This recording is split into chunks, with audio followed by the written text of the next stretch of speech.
I just turned around in my chair when the bomb went off. It had to be longer, but it was just like seconds. And all the girls that was in the office with me had disappeared.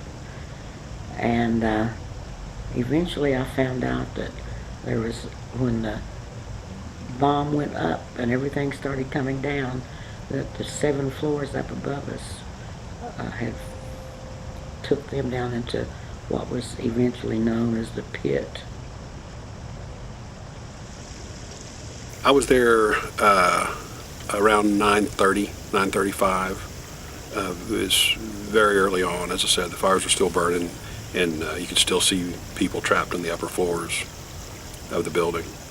And of course, the firefighters were putting the fires out, and paramedics and ambulance. There were a lot of wounded people, walking wounded. You have to sort of push through that to get to the job at hand.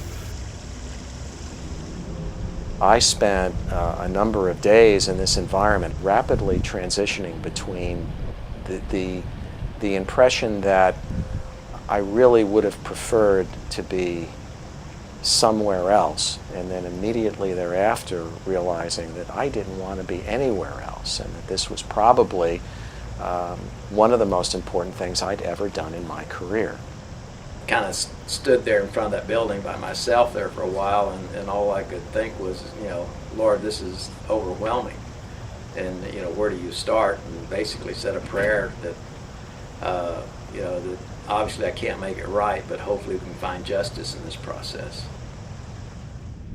5 years after the bombing, I brought my wife and children to the dedication ceremony of the memorial, and I wasn't prepared for the emotional impact that hit me when we walked in there and I saw the people who had lost kids putting stuffed animals and flowers on the little seats. There's big seats for adults and little seats for the kids. And when they went in there and put the stuffed animals and the flowers on the little seats, I couldn't talk. I said, I can't talk, and I just kind of walked on the hill by myself for a few minutes until I kind of composed myself. But it was so sad, what happened with those kids. The memorial is really built to remember those who were killed, those who survived, and those changed forever.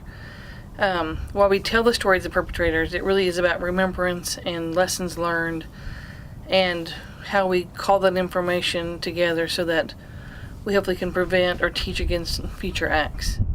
This is a beautifully done place, in my opinion, and it shows that there is some resilience, and you can recover from even horrific events such as this.